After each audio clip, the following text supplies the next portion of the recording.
Muy buenas noches y bienvenido a un nuevo programa de debate. Empezamos la semana con ánimo para que obviamente usted esté siempre bien informado, para que podamos entregarle todo lo que usted necesita saber. Esta noche vamos a conversar con el candidato a la vicepresidencia por el Partido Arena, René Portillo Cuadra. Buenas noches, René, gusto de saludarte. Nacho, buenas noches. Siempre es un gusto estar contigo en este prestigioso programa. Un abrazo fraterno para la familia salvadoreña. Bueno, vamos a partir por lo que hemos visto después de las elecciones del 2 de febrero en relación al discurso, los mensajes que está lanzando el Partido Arena. Yo he visto un cambio de discurso y no sé si ese cambio de discurso refleja el análisis hecho por el partido. En dos cosas básicamente he visto un cambio bastante fuerte. Uno es en seguridad, donde los mensajes hoy día en seguridad, específicamente en un spot, están hablando básicamente de prevención y de darle participación a los jóvenes para evitar que estos caigan en las pandillas. No se está hablando de nada más duro, bastante suave, muy diferente a lo que hubo en materia de seguridad como mensajes antes del 2 de febrero. Y en programas sociales también, en programas sociales se habló muy poco, incluso creo que fue un poco difuso el mensaje de Arena antes del 2 de febrero y ahora está centrándose muy fuerte en mensajes que no solamente va a mantener los programas sociales existentes, sino que los va a ampliar, dice. A ver, ¿cambio de discurso? Efectivamente, Nacho, mira, como tú muy bien lo apuntas, en esta nueva elección del 9 de febrero, hemos entrado a particularizar, a explicar, a pormenorizar y a fundamentar cada una de las propuestas de nuestro plan país. En el tema de la elección del 2 de febrero, nosotros entramos a explicar nuestro plan a partir de los 5 ejes fundamentales que lo conforman. Esta nueva elección obliga a los dos partidos políticos contendientes a entrar a explicar y a particularizar en qué consiste esa oferta electoral. Esa es la razón por la cual es importante que los candidatos aparezcamos en los medios de comunicación, contactemos con la población y le expliquemos en qué consiste cada una de las propuestas. Y como tú muy bien lo has dicho, hemos entrado a detallar muy pero muy pormenorizadamente en qué consisten los programas sociales y la inversión social que nosotros vamos a realizar desde nuestro gobierno, cómo vamos a abordar el tema de la seguridad ciudadana y también cómo habremos de abordar los compromisos económicos y financieros para enfrentar una situación fiscal compleja que tiene Ahora, el país. ¿qué es esto? ¿Es un cambio de discurso diametral? Porque pareciera que es un cambio de discurso diametral. En el caso de seguridad, vuelvo a repetirlo, el Partido Arena en su campaña para la primera vuelta fue muy duro, básicamente hablando de eliminar las maras, de hacer un país sin maras, y que para eso, digamos, decía incluso el candidato, usted y yo sabemos lo que tienen que hacer. Muchos interpretaban, hay que darle, digamos, cierto, no sé, hay palabras salvadoreñas que implican muy bien, pero erradicarlas.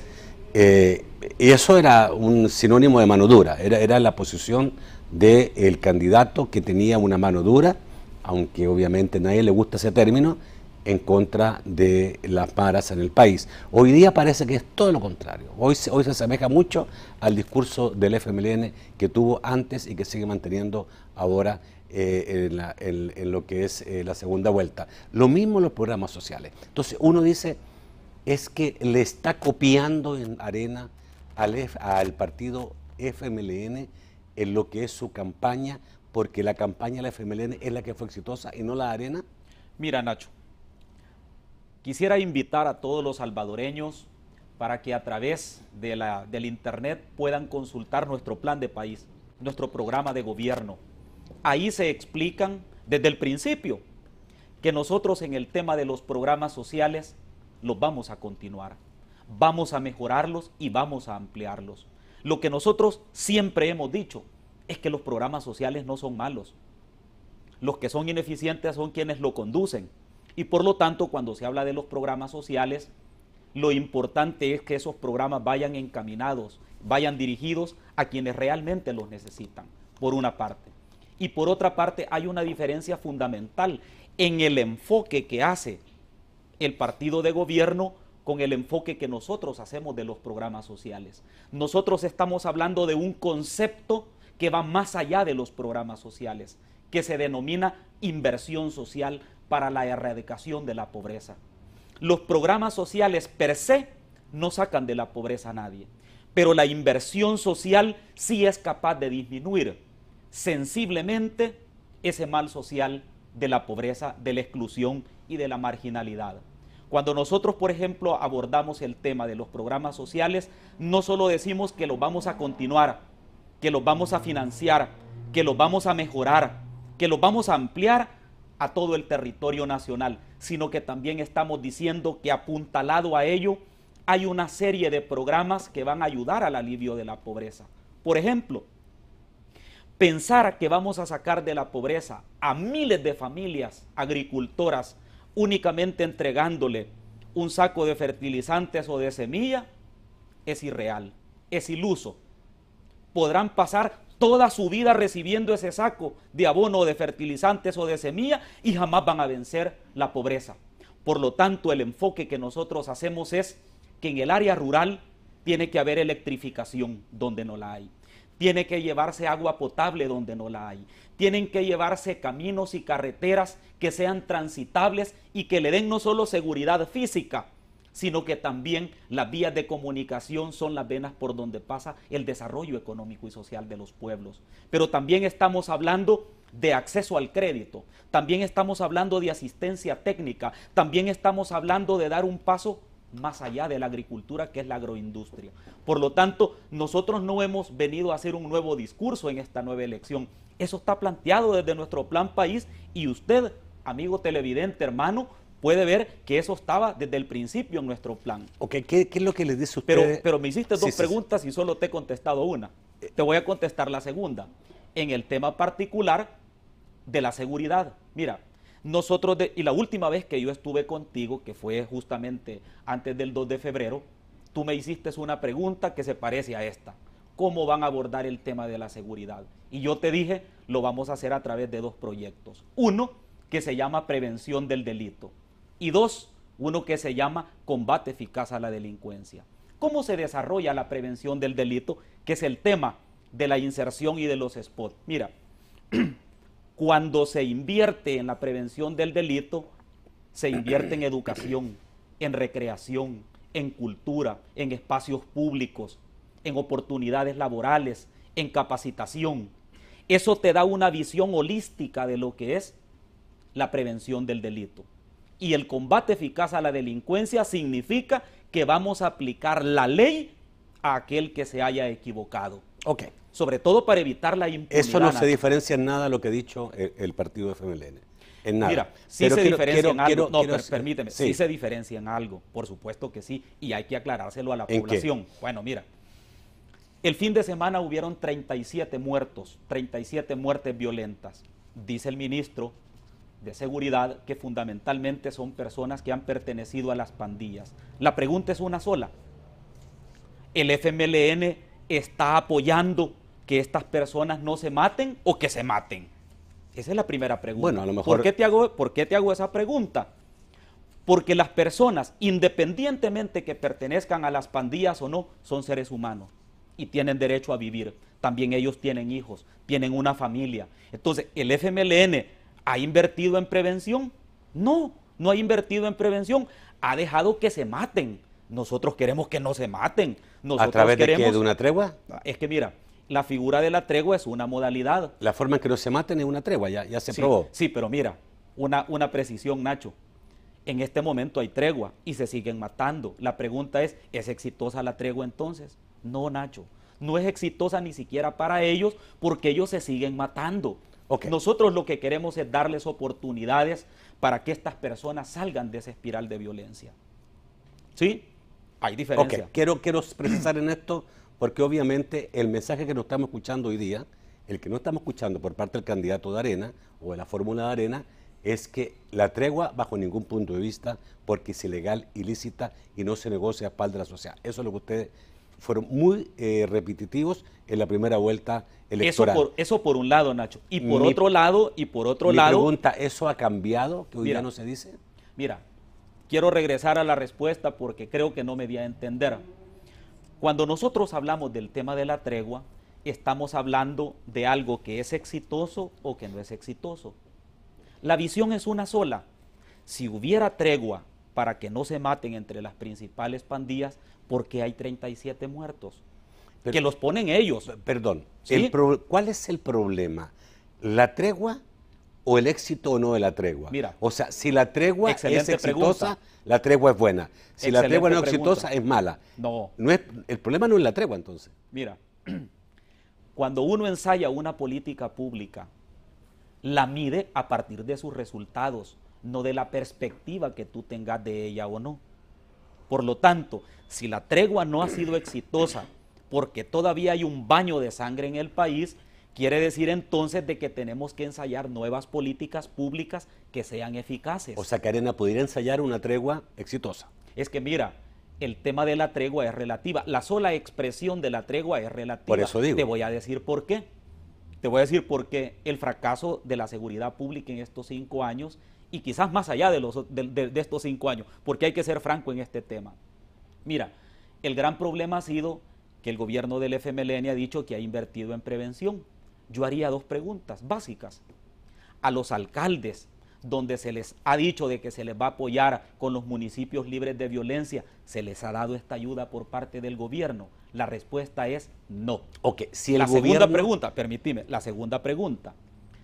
Ahí donde están fundamentalmente viviendo muchas personas de escasos recursos económicos, en la marginalidad y la pobreza, las comunidades marginales, que es donde habitan muchas personas que están inmersas en el problema de la delincuencia. El FMLN ha llegado a tu colonia a arreglarte la electrificación, el agua potable, te ha llevado saneamiento ambiental, ha desarrollado un proyecto de trabajo para la gente que vive en las comunidades marginales. No. Entonces, ¿le llamás a eso tregua? Primero. Segundo, ¿es exitosa ese tipo de tregua? No, Nacho. Okay. Aquí lo que pasa es que nos han vendido un cliché que no es exitoso. Yo entiendo lo que me estás explicando perfectamente bien, René. Quiero que quede claro una cosa. Yo como ciudadano entendí que el mensaje de Arena era que tregua por ningún motivo, porque la tregua era negociar con delincuentes y no se puede negociar con delincuentes. Por lo que estás diciendo ahora, entendería que hoy día sí ustedes creen que una tregua puede ser posible. Mira, si esta se hace en forma eficaz. Mira, ¿Hay un cambio en ese aspecto? Te lo digo de otra manera porque no me he dado a entender contigo. Mira, el tema no es tregua o no tregua. El tema es que no se sigan matando. El tema es que esta gente tenga una oportunidad laboral, que sus hijos tengan educación, que vivan dignamente. Ese es el tema de fondo. Okay. No es tregua o no tregua. Es condiciones de vida dignas para esa gente. Ok. Voy al corte, volvemos rápidamente con, obviamente, más preguntas y muchos temas todavía que tratar con el candidato a la vicepresidencia de Arena, René Portillo Cuadra. Cosas que también ha estado diciendo el Partido de Arena, básicamente el caso del subsidio universal al gas, que esto es un tema, digamos, ¿cierto?, que incluso gente de gobierno ha dicho que estás profundamente equivocado, que eso no puede ser, que eso es imposible de financiar, que es volver atrás y que además te equivocaste porque estaba ofreciendo el gas a 5.80 cuando el tambo está a 4.60. Mira, precisamente he traído esta página que es una copia de la página web del Ministerio de Economía. En esta página se establecen los precios del gas. El tambo de 25 libras aparece aquí en la página del ministerio que vale 14.98. Y dice en este recuadro en pequeño, en febrero el subsidio al gas será de 10.67. ¿Sí? ¿Sabes qué es lo que significa esto? Y lo que yo dije, que por supuesto el señor presidente de la República lo escuchó muy mal o se lo contaron muy mal, pero en todo caso, lo que nosotros planteamos es que para las personas que no reciben el subsidio al gas, el gas tendrá un valor de 5.80.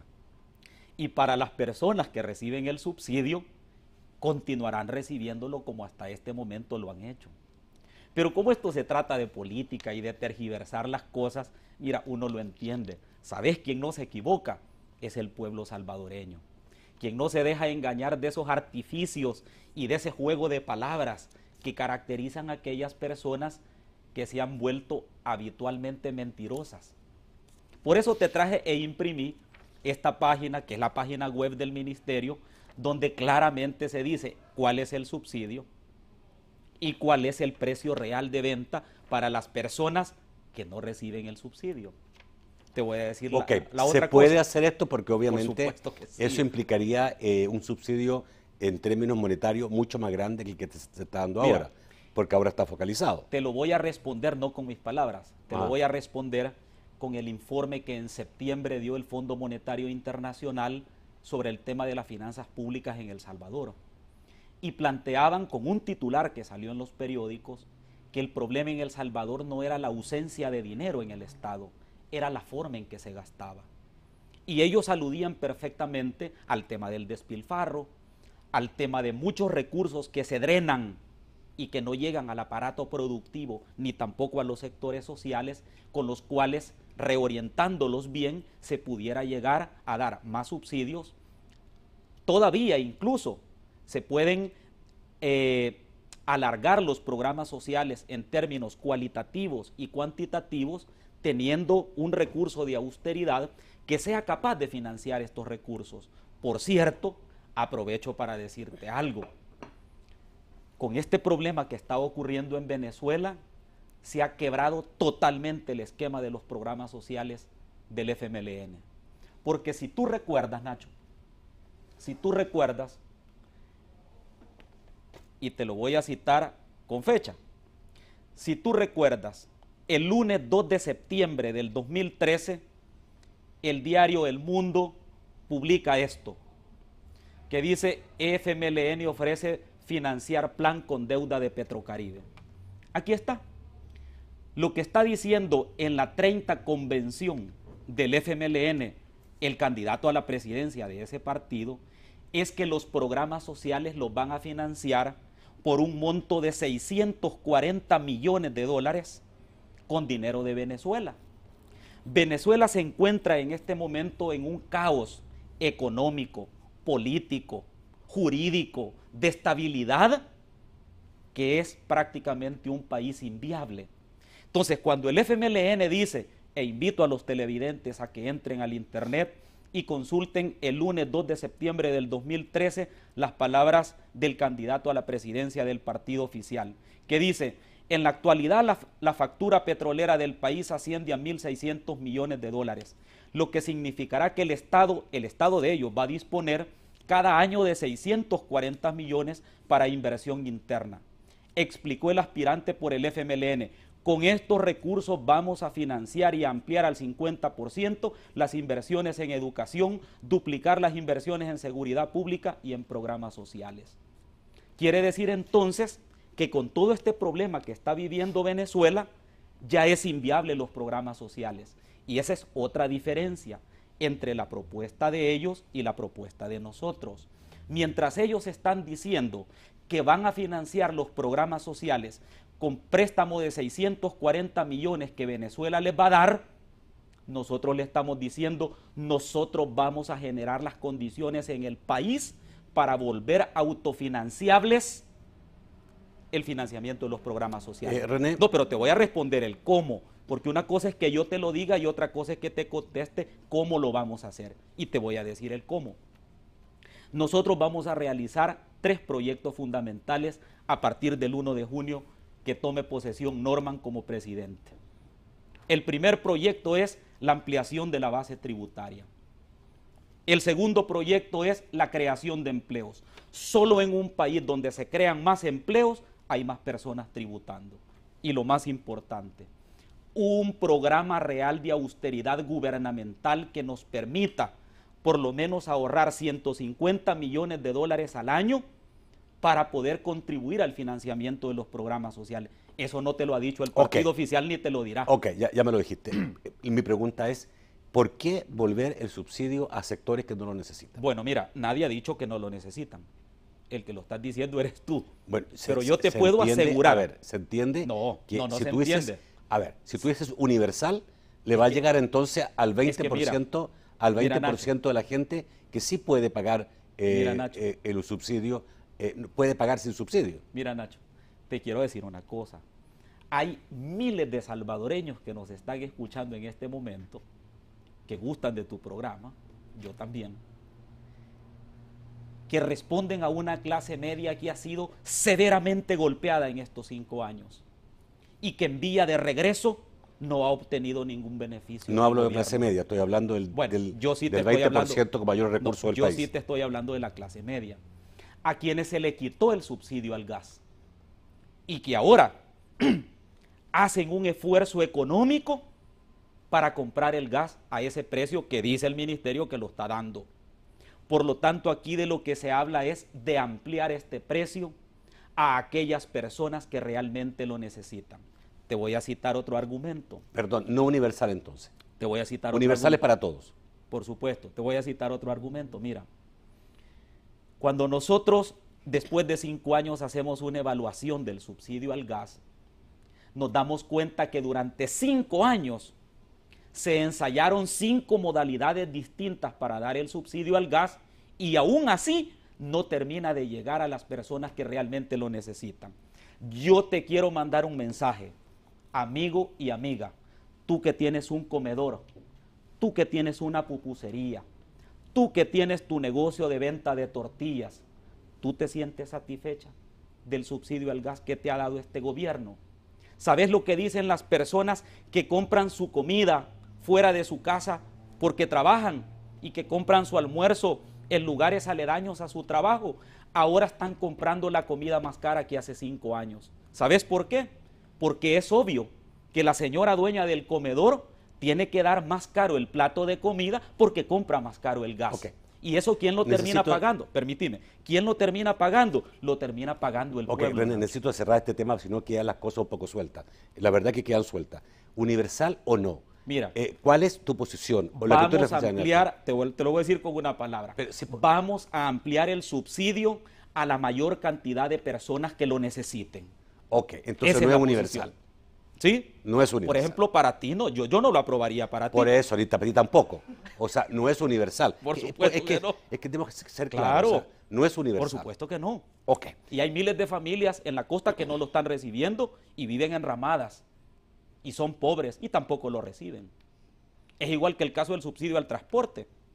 Es casi privilegiado el que recibe el subsidio al transporte porque las personas más pobres de nuestro país no reciben el subsidio al transporte. ¿Sabes cuáles son? Las que se transportan de un cantón a otro cantón o de un cantón al pueblo. Esa gente no recibe ningún subsidio. Y no que el subsidio es para los más pobres, pues.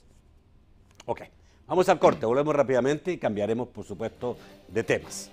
Hoy día se conoció que el Tribunal Supremo Electoral multó al presidente Funes con $571 por publicar spot el día de la elección. ¿Te parece? Bueno, parece que no hay más que se pueda cobrar, eso es lo que dice la ley. Pero, ¿se está cumpliendo el tribunal en este caso? Está cumpliendo a medias, Nacho, porque el Código Electoral lo que le prescribe al tribunal no solamente es que multe al infractor, sino que retire la publicidad. Y al menos hasta este momento yo no tengo evidencia que haya retirado los spots de la presidencia Funes. Eso es lo que la ley demanda. Eso es lo que la medida cautelar de la sala le ordenó y lo ha cumplido a medias. Algunos jurisconsultos, ¿sí? Y anoche mismo en el programa de sesión 2014, algunos de los invitados, prestigiosos abogados, señalaban que la medida de la sala afectaba el derecho a la libre expresión del ciudadano, especialmente del funcionario, y que afectaba más, dijeron incluso algunos, al más bajo funcionario, al empleado que barre, al que hace aseo. Mira, Nacho, hay que leer un poquito para tratar de opinar con la mayor certeza posible y sin apasionamiento político e ideológico. Cuando se habla de la ley, se habla de uno de los elementos que establece la convivencia social en cualquier sociedad moderna. Mira, si tú lees lo que dice el artículo 32 o 33 de la Ley del Servicio Civil, ahí se establece esa prohibición de no hacer política partidista, de no promover adhesiones, y se está refiriendo a los funcionarios y a los empleados públicos. ¿Por qué les extraña a algunas de las personas que tuviste esa noche que la sala haya dictado una medida cautelar donde está haciendo alusión a leyes secundarias como la ley del servicio civil? Pero quizás no la habían leído, por una parte, y por otra parte, llegaron a hacer afirmaciones que son básicas en el derecho, Nacho. Son básicas saberlas. Como por ejemplo, lo que dice el artículo 172 de la Constitución, que la Corte Suprema de Justicia, te está hablando de todas las salas, las cámaras de segunda instancia y los demás tribunales que establezcan las leyes secundarias integran el órgano judicial. Oí bien lo que dice. Corresponde exclusivamente a este órgano la potestad de juzgar y hacer ejecutar lo juzgado. ¿Sabes qué significa ejecutar lo juzgado? Significa que cada tribunal tiene la potestad para tomar las decisiones con base a la ley para hacer eficaz sus decisiones y resoluciones judiciales. Perdóname, pero esto se lo enseñan a uno en primer año de ciencias jurídicas. Estaba hablando de quienes han, de alguna forma, dicho que no se puede acatar el fallo de la sala. Bueno, que es lo que hoy día llegaron hasta ese extremo, ¿verdad? Llegaron hasta ese extremo, es decir, de poner en duda incluso si se acataba o no, lo cual es peligroso, Nacho. En un Estado de Derecho tú cumplís las resoluciones, te gusten o no, siempre y cuando sean apegadas a la ley y a la Constitución. Pero tú dices, el Tribunal Supremo Electoral está cumpliendo a medias. Por supuesto que sí, porque tú interpretas que debiera parar todos los spots del presidente de la República. Lo que pasa es que no es lo que yo interpreto, es lo que el Código Electoral dice, y no es lo mismo que ha hecho con Arena, pues. Retirar los spots, ¿por qué no los retira los de la presidencia Funes? ¿Tú crees que a él le hace cosquillas? ¿No son diferentes argumentos? No, son los mismos, porque a juicio del tribunal ambos son ilegales, por lo tanto ambos tienen que salir del aire. Eso es de lógica común. Jurisdiccionalmente, ¿el tribunal qué opinión te merece? Bueno, jurisdiccionalmente me parece que se ha quedado muy corto en algunas resoluciones. ¿Muy corto o es parcial? O imparcial, parcial o imparcial. Esa es la medida que habría que ejecutar. Bueno, te preguntando si es parcial. Por eso te digo. Y lo que hay que analizar es, y el pueblo salvadoreño ¿No querés calificarlo como parcial o imparcial? No, por supuesto que lo voy a calificar, solo déjame explicarte. El pueblo salvadoreño habrá de dictaminar si la actuación del Tribunal Supremo Electoral ha sido parcial o ha sido imparcial. A mi entender, ha sido totalmente parcial. Y ha favorecido un partido político en detrimento de la ciudadanía, en detrimento de la legalidad y de la constitucionalidad del país. En el caso de los DUI vencidos, la posición del partido es que la Asamblea perfectamente bien puede validar los actuales DUI vencidos para evitar que 500.000 personas queden sin su derecho al sufragio, que dicen que es más importante que la vigencia de un DUI. Pero el magistrado Eugenio Chicas, presidente del tribunal, dijo hoy día que alargar por decreto la vía de los DUI es un fraude electoral. Pero el FMLN en elecciones pasadas votó por prorrogar la vigencia. No fue ilegal en ese entonces, dado que él es miembro del FMLN. Fíjate cómo se contradicen entre ellos cuando no tienen una visión clara o cuando les favorece una lectura de la ley. Mira, si a estricto derecho nos vamos, déjame decirte que la Constitución establece que para ejercer el sufragio se necesita estar inscrito en el registro electoral.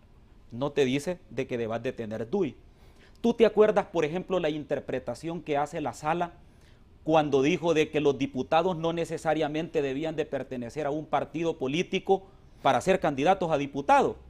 Es exactamente el mismo argumento. ¿Sabes por qué? Porque nunca dijo la Constitución que debían adscribirse o inscribirse en un partido. Exactamente lo mismo dice aquí. No es necesario un DUI, sino que estar en el registro electoral. Pero ese es un punto.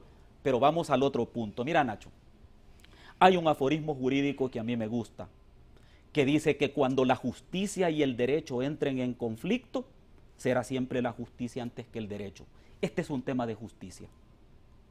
Darle la posibilidad a la gente más pobre de nuestro país para que ejerza el voto es un tema de justicia constitucional, no de mera legalidad. Y te voy a hacer otra afirmación. para que veas lo peligroso que esto significa. Si dentro de la gente que no ha renovado su DUI por razones económicas, por esta grave crisis económica en la que estamos, también hay gente del FMLN, sin duda. Y también a ellos se les está privando el derecho de ir a votar. Ellos también tienen derecho de ir a votar. Pero aquí lo que está haciendo es una lectura restrictiva, una lectura amañada de lo que dice la ley.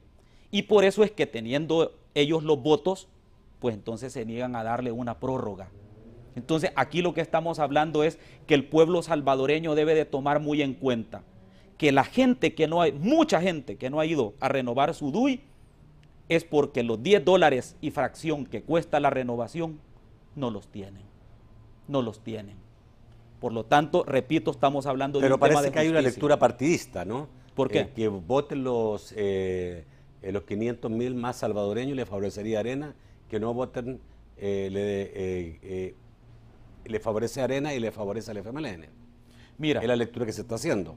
Por lo tanto, por eso no se quiere aprobar esta validación de DUI que se ha hecho en todas las pasadas elecciones.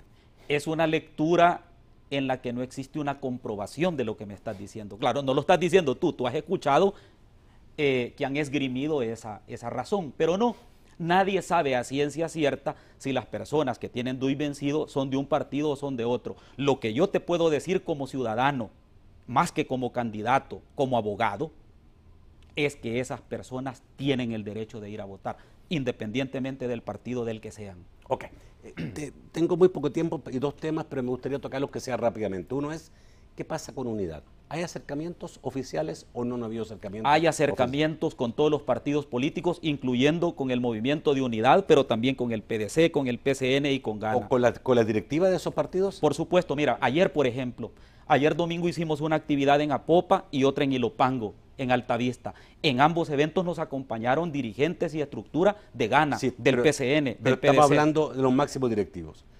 Ahí, como ha hecho el FMLN, buscando acercamientos directos con el expresidente Saca, con los directivos de Gana, con los directivos. Hemos estado abiertos, Nacho, a conversar con todos los dirigentes. Todavía. Con algunos dirigentes sí. Con algunos dirigentes sí. ¿Cuál es la respuesta que han tenido? La respuesta es positiva, tanto es así que nos acompañaron ayer a Apopa, a los eventos de Apopa y a los eventos de Altavista. Estamos hablando a lo mejor de dirigencia media. Es posible, y de base de los partidos. Ok, con los máximos dirigentes no hay previsto Han existido algunos acercamientos, Nacho, y yo creo que en su momento pues ellos también lo dirán públicamente. Ok, René, en el caso de la discusión que se dio por las reformas constitucionales que en su momento dijo el presidente de la Asamblea Legislativa, Sigfrido Reyes, que eran necesarias hacer reformas constitucionales.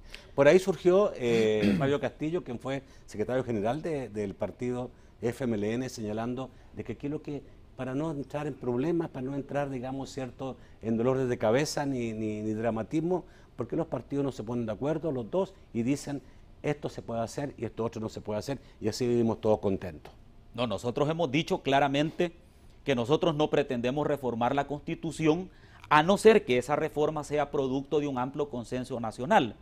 El problema es que el partido de gobierno, por seguir una ideología vinculada al tema del socialismo del siglo XXI, en todos los países donde ellos tienen representación ejecutiva, han modificado constituciones, han modificado cláusulas pétreas y se han entronizado en el poder. Han modificado la Constitución para entronizarse en el poder. Entonces, esa pugna que tú ves entre el candidato a la vicepresidencia del partido oficial y el presidente de la Asamblea Legislativa, esa es apenas la punta del iceberg.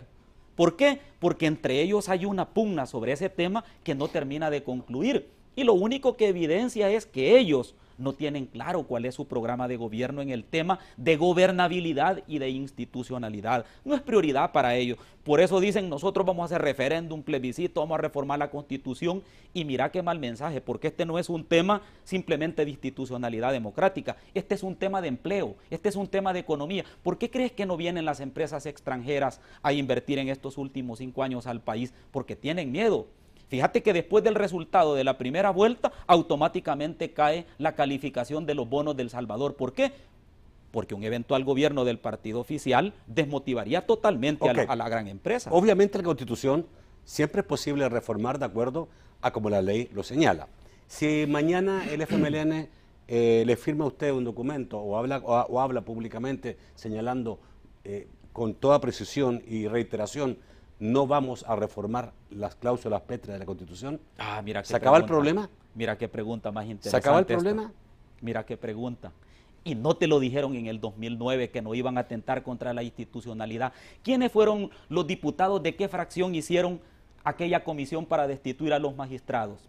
¿Quiénes se opusieron a que se publicaran las sentencias en el diario oficial de la Sala de lo Constitucional? ¿Quiénes estuvieron a punto de enjuiciar a los magistrados porque no les gustaban? ¿Quiénes recurrieron a la Corte Centroamericana de Justicia? El FMLN. Y que en el 2009 te habían dicho, junto con el presidente Funes, que iban a respetar la institucionalidad. Menos mal que te dijeron que iban a respetar la institucionalidad. Entonces, la gente les va a creer ahora. No, Nacho, no les va a creer, porque para ellos firmar un papel es irrelevante. El tema de la política y del gerenciamiento del país no tiene que ver con discursos, tiene que ver con hechos. Y los hechos que ellos han ejecutado desde la Asamblea han sido totalmente aberrantes en contra de la institucionalidad democrática. Aberrante, y lo hemos presenciado todos los salvadoreños, que ellos están en contra de la institucionalidad democrática, que siguen poniendo en las instituciones personas que no han sido transparentes en el tema de la equidad a la hora de impartir justicia, siguen repartiéndose las instituciones como se repartieron en el pasado, hay que decirlo con claridad. Y entonces, ¿cuál es el avance? Pues debemos de creerles. Ahora, ¿no es normal que a esta altura, después de la Constitución que tiene 30 años aproximadamente, que pueda la gente estar pensando en alguna reforma que en cualquier país en 30 años, no, por supuesto si hay que sí, deseos de reforma constitucional? Es más, yo propuse reformas constitucionales, pero es que el problema no es la reforma, el problema es cómo quieren hacer este proceso y quiénes lo quieren hacer.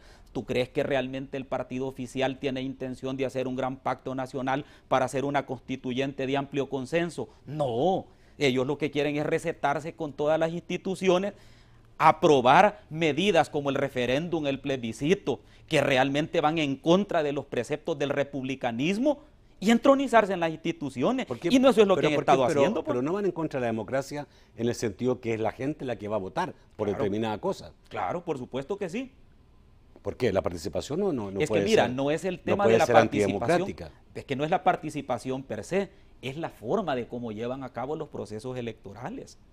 ¿Tú crees que la OEA no ha dado informes de cómo lo han hecho en Nicaragua, de atropellado? ¿La OEA no ha dado informes de Venezuela, cómo lo han hecho? Por supuesto que sí.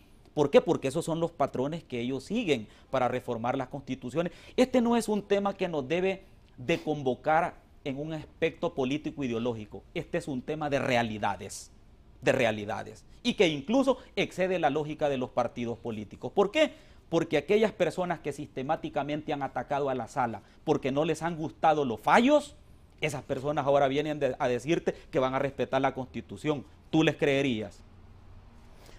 Bueno, vamos al corte, volvemos en el próximo bloque con sus comentarios y sus preguntas. Buenas noches, Francisco Bonilla. Muy buenas noches, señores. Vamos a darle lectura a los correos. Más bien, vamos a iniciar con Facebook con Brandon Díaz. Dice Brandon Díaz, ¿podría decirme si algún plan? Tenemos un problema para mostrarlos únicamente. Vamos a ver acá si estamos con alguna dificultad técnica que ahorita resolvemos, pero vamos a iniciar, como les decía, con la red social de Facebook, específicamente Brandon Díaz. Se los leo, ya lo vamos a visualizar. ¿Podrían decirme si algún plan de los implementados por Funes ha funcionado y si ustedes seguirán en lo social? Y si no ha funcionado, y si ustedes seguirán en lo social, ¿por qué su propaganda dice que los continuarán? A ver si nos responde para mientras solventamos el problema visual el licenciado Portillo Cuadra. Y yo voy a agregar otro, y es que el diputado del partido Gana, Guillermo Gallegos, mandó un tuit señalando de que te recordaras que el 743 fue aprobado por Arena. Don Nacho, a ver si aquí lo visualizamos. Dice específicamente, saludos. No hay que olvidar que el decreto 743 fue promovido por Arena, doctor Cuadra, dice el diputado Guillermo Gallegos. Carlos Mario Medrano dice, a su panelista una pregunta, ¿cómo el abogado aceptaría el DUI vencido para trámites legales, dice Walter Armando Moreno. Concretamente, ¿cómo van a mejorar la educación de este país? No solo la educación básica, sino también la educación superior. ¿Ampliarán el presupuesto de la Universidad de El Salvador? Pregunta. Pablo Corozo dice, señor Cuadra, ¿cuál es la diferencia de programa social e inversión social? Vemos lo que dice el ministro de Economía, Armando Flores, dice, el 80% de la población tiene subsidio al gas, incluye 15,000 tortillerías, 11,000 pupuserías, 2,500 comedores. ¿De dónde sacarán 35 millones de dólares para generalizarlo? José Celada dice, ¿le pondrán impuesto a los vendedores de la calle? Gerardo Velázquez, ¿por qué después de criticar los proyectos sociales del FMLN, ahora dicen que los apoyarían? Andrés Molina dice, señor Cuadra, ¿cuál es en concreto lo que haría para bajar los índices de violencia? Dice ciudadano salvadoreño, ¿por qué solamente hablan de austeridad y no hablan de reducir la evasión fiscal? Vamos al estudio para las respuestas respectivas. Bueno, comentarte, muchas gracias por todos los correos enviados. Sin lugar a dudas, la voz del pueblo es la voz de Dios. Quiero decirte que en el tema particular de los programas sociales no son malos. Y no todos los programas sociales ejecutados por este gobierno fueron hechos por este gobierno. El caso del paquete agrícola. El paquete agrícola no fue un programa social que nació en el gobierno del FMLN. Es más, el paquete agrícola, cuando se daba en los gobiernos de Arena, se iba a dejar a los cantones y los agricultores no tenían que pagar flete para ir a traerlos a las cabeceras departamentales como lo es ahora. Entonces hay que dimensionar este tema. El segundo punto es el tema, por ejemplo, del vaso de leche. En el tema del vaso de leche, los gobiernos, por ejemplo, del doctor Armando Calderón Sol, no solamente daban un vaso de leche o un jugo de naranja, sino que también daban un desayuno para las escuelas rurales. Por lo tanto, este programa y este proyecto no necesariamente nace en el gobierno del FMLN. Pero la pregunta era bien concreta. La pregunta es, ¿ustedes van a continuar los programas sociales? Por supuesto que sí. Y la diferencia con este gobierno es que los vamos a ejecutar a tiempo y lo vamos a otorgar a la mayor cantidad de personas posible.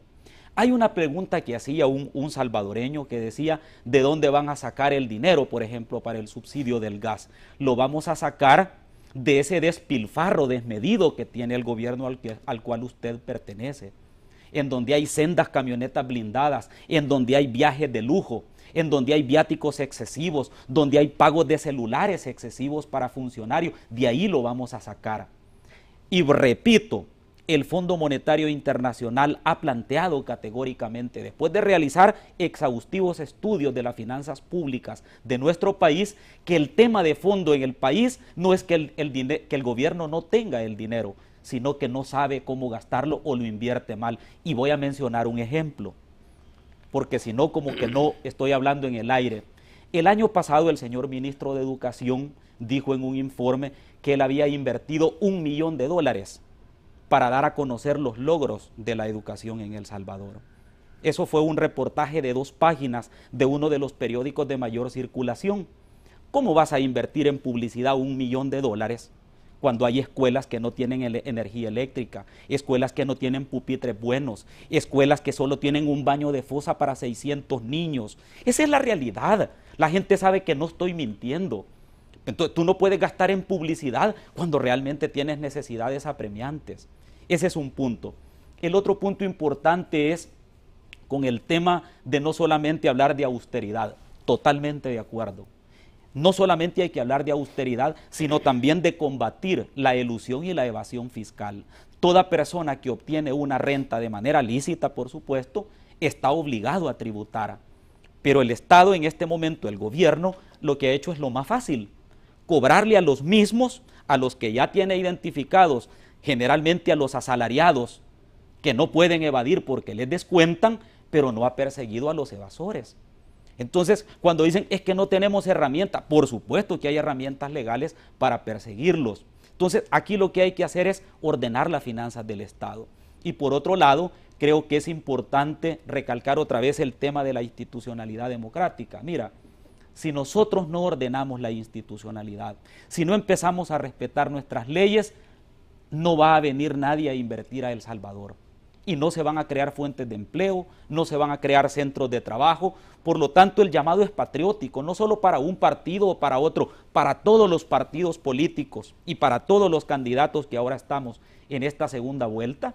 Lo más importante es que nos comprometamos a respetar la institucionalidad democrática para que nuestra economía pueda salir a flote.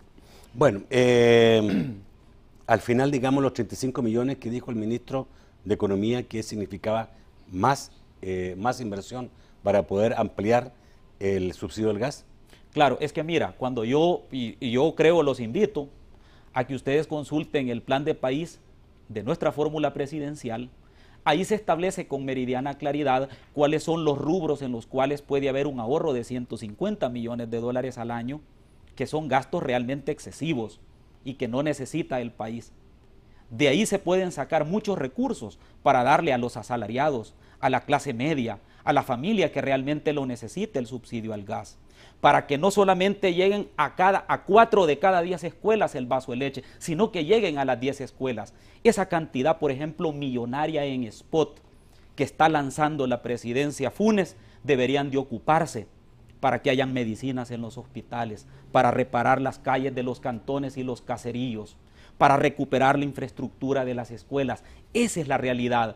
Pero mientras tanto nos están vendiendo a puros spot un país donde te quieren decir con cancioncitas bachateras que vivís bien, que tenés empleo, que tenés seguridad, que todo está bien en el país.